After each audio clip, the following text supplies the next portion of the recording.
En este caso tiene que ver con algo que se desarrolló a lo largo de esta semana. Saben ustedes que es una nueva semana de paro universitario, con la particularidad de que ayer se llevó a cabo un semaforazo y que en el medio de esa actividad, que no solamente ocurrió aquí en la ciudad de Tandil, también por parte del UNICEN en Olavarría y también con múltiples, digamos, expresiones de descontento. Algunas universidades decidieron dar clases en la vía pública, bueno, diferentes cuestiones. Ayer se conoció que llegaba el fallo a favor de las universidades, así que vamos a estar dialogando con Marcelo Stipsich, uno de los integrantes de el Sindicato de Docentes Universitarios ADUNCE. Lo tenemos en línea, le damos la bienvenida. ¿Cómo estás, Marcelo? Buenos días.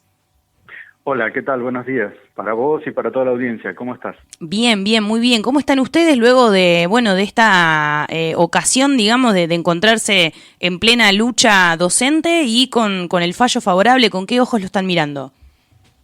A ver, con respecto a la lucha docente, bueno, venimos llevándola hace rato, como ya saben, hace 2 años y 3 meses que el gobierno nos viene pagando por debajo de la inflación. Y hace 162 días, ahí estoy copiando, que está sin aplicar la ley de financiamiento universitario. Así que nos estamos encontrando cada vez que hacemos una medida de fuerza y hacemos algo en la calle, nos estamos encontrando todos los trabajadores de la UNICEN y los estudiantes ante esa perspectiva. Por supuesto, la noticia de ayer a la que te referías es una noticia que bueno, que estábamos esperando a ver qué se iba a decir sobre eso. El CIN ha presentado una medida cautelar, y creo que son algo así como 50 universidades más de todo el país habían hecho lo mismo, y bueno, y finalmente se conoció ayer que justamente se aprueba esta medida cautelar. Como para hacer un repaso, la ley se aprueba, el gobierno la veta, el veto se echa para atrás en octubre del año pasado, y el gobierno saca una medida de amparo para no pagarnos. Claro. O sea, eso es básicamente la cuestión. El CIN y ya te digo, más o menos 50, no tengo el número fijo, más o menos 50 universidades más, presenta esta medida cautelar, y finalmente ayer nos enteramos que fue aceptada esa medida cautelar y que se debería aplicar la ley cuanto antes. Bien. Expectativas sobre eso, y la verdad es que hasta el momento ninguna, o mejor dicho, si hay algunas son bastante pocas, porque parecería que este gobierno tiene una especie de sistema de leyes propio que no coincide con el que nos dicta la Constitución Nacional, y que claramente puede hacer bastantes cosas que el resto de los argentinos no podemos. Así que esa es un poco la expectativa del día de hoy. Uh-huh. En caso de que se aplique, digamos, este fallo y obligue, digamos, al gobierno a tener que aplicar la ley de financiamiento universitario, ¿qué es lo que cambia a partir de esa aplicación, Marcelo, respecto a su salario? Porque es mucho el atraso que tienen. Claro, sí, como te decía, en estos 2 años y 3 meses estamos cerca de un 55% de atraso en el salario que cobramos. Entonces, esto significa que en caso de aplicarse, cobraríamos medio sueldo más, como mínimo. O sea, Y además nos tendrían que pagar un retroactivo con respecto a lo que se nos debe desde diciembre del 2023. ajá. O sea que si tuviéramos un sistema claro y prolijo y que se atuviera a las leyes tal como están, porque digo, vos decías en caso de que se tenga que aplicar, ayer lo que dictó el juzgado es que se tiene que aplicar. Claro. O sea, se tendría que empezar a aplicar desde hoy, o bueno, o lo antes posible, pero digo, esto se tendría que aplicar. Uh-huh. Bueno, nada, es una buena cantidad de dinero que por lo menos nos pondría en el orden de que estábamos en diciembre del 2023, que por cierto, no era un momento muy bueno tampoco para nuestros sueldos, pero por lo menos estaríamos corriéndole a la inflación, y eso sería un primer detalle como para tener en cuenta a favor nuestro. Uh-huh. Lamentablemente, como ya hemos hablado en otros momentos, hoy la situación salarial es tan crítica que ya tenemos mucha cantidad de gente, más del 50% de la gente está cobrando sueldos por debajo de los 300.000 pesos. O sea que con eso, ¿qué cuenta podemos hacer? Si esa gente está alquilando, bueno, cualquiera que esté alquilando, que nos esté escuchando, seguramente puede hacer su propia cuenta. No, total. Esa persona tiene que estar trabajando en otras cosas que en general están alejadas con respecto a la educación o a la investigación o a la extensión, que es las actividades normales que hacemos los universitarios. Perdón por el pesimismo, pero incluso con la recomposición del 50% para alguien que estaba cobrando 300.000, tampoco es que la suma lo va a dejar, digamos, tan bien económicamente. No, por eso mismo te digo, nos pondría en la misma situación en el 2023 que nos estábamos quejando. O sea, en diciembre del 2023 nosotros estábamos diciendo, gente, nuestros sueldos están muy atrasados, pero bueno, al menos nos pondría en ese lugar. No, sin duda, en ese momento, por ejemplo, los salarios más bajos estaban percibiendo un valor de garantía salarial. Esto es algo que es una ley que se estableció hace unos años atrás, en donde por debajo de determinado valor, que está atado a la canasta básica, digamos, no es la canasta básica, ahora seguramente no me va a salir, es la canasta alimentaria, que una vez cada tanto este gobierno se acuerda y la aumenta. Bueno, están atados a esas garantías salariales, y eso sube un poquito más el valor de los sueldos docentes universitarios. Los preuniversitarios, por ejemplo, en ese momento estaban cobrando un plus salarial que este gobierno en enero del 2024 lo sacó, con lo cual representaba cerca un 10, un 15% más del salario de los compañeros preuniversitarios. Con lo cual te digo, no estaríamos cobrando re bien. Total. Simplemente estaríamos emparejando a lo que fue los aumentos con respecto a la inflación desde ese mes. Claramente es eso. Marcelo, ¿en qué consistió la...? Sí, perdón. No, está bien, perdón, fui yo.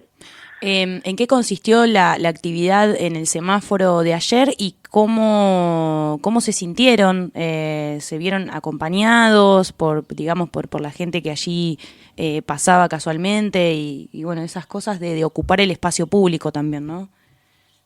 Sí, bueno, a ver, hacemos una medida de semaforazo, como le llamamos, primero por dos cosas, principalmente por dos cosas. Primero porque no estamos alterando el movimiento propio de la ciudad, digamos. Nos paramos adelante de los autos en el momento que el semáforo está en rojo, entregamos folletos, algunos tenemos banderas, otros tenemos,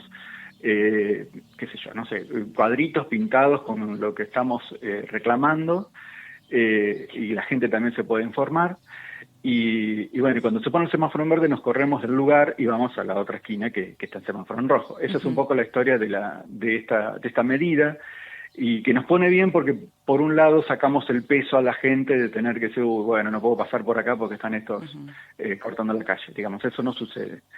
Y por el otro lado, la gente ya medio como que nos ve y ve las banderas de ADUNCE, de la universidad, y creo que ya está sabiendo de qué se trata, así que lo interesante es que vienen tocando bocinas de media cuadra antes, y la verdad es que son momentos muy lindos. O sea, más allá de todo esto que parece muy gris, muy oscuro, con respecto a lo salarial, el contacto con la gente sigue siendo interesante. Hay algunos que están de acuerdo, es que incluso están de acuerdo con este gobierno, pero que nos dan la razón de que nuestros sueldos están muy atrasados.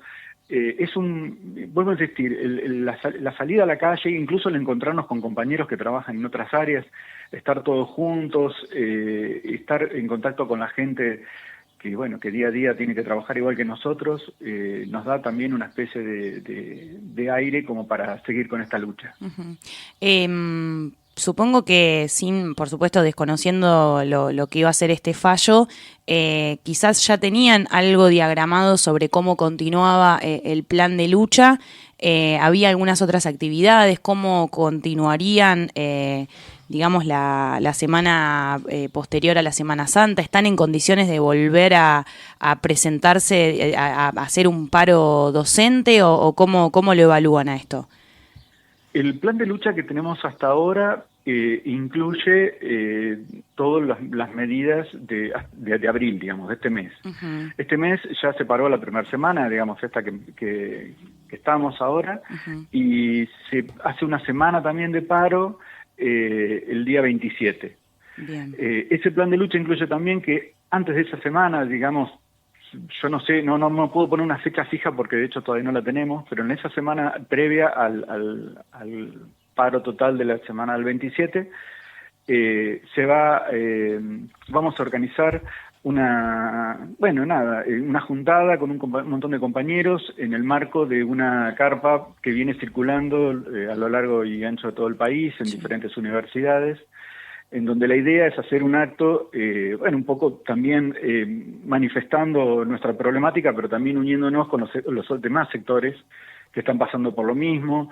Seguramente vamos a tratar de invitar a algunos compañeros que nos puedan contar y charlar acerca de determinados problemas o situaciones en la universidad, otros que nos pueden llegar a charlar de temas, por ejemplo, relacionados con la soberanía del conocimiento. Es muy probable que se cierre con bandas y bueno, nada, invitados a toda la comunidad, por supuesto, pero ya eso ya lo vamos a sacar en breve porque todavía lo estamos diagramando. Bien, fantástico. A partir de ahí, se va a hacer, nosotros estamos federados en CONADU, así que se va a hacer un plenario en donde se decida cómo continúa el plan de lucha, y yo creo que para esa fecha, estoy hablando después del 27, ¿no? Que para esa fecha ya vamos a tener claro si esta medida que nos enteramos ayer prosperó de alguna forma, o seguiremos aplicando el plan de lucha que se tenía, que era aumentar una semana de paro por cada mes que pasa. Bien. Esperemos que no tengamos que llegar a eso, esperemos dentro de 2 semanas estar muy contentos porque, al menos el gobierno cumplió con la ley, pero bueno, al día de hoy las expectativas respecto a eso son bastante bajas. Claro, o sea, al día de hoy, pese al anuncio, digamos, las actividades previstas y el plan de lucha continúa. Podría ser ese el título. Sin ninguna modificación, continúa exactamente. Por supuesto, todo esto, todas estas cosas que mencioné nos estaría llevando a una nueva marcha federal que ya, en Tandil ya son conocidas, tuvimos mucho acompañamiento de la sociedad y esperemos poder repetirlo. Marcha federal que también anunciaremos la fecha en breve, la fecha exacta con la cual se va a realizar. Quedamos expectantes entonces. Te agradecemos por este diálogo, Marcelo, y te enviamos un fuerte abrazo. Muchas gracias a ustedes y un abrazo. Será hasta pronto. Hasta pronto. Marcelo Stipchich hablando con nosotros.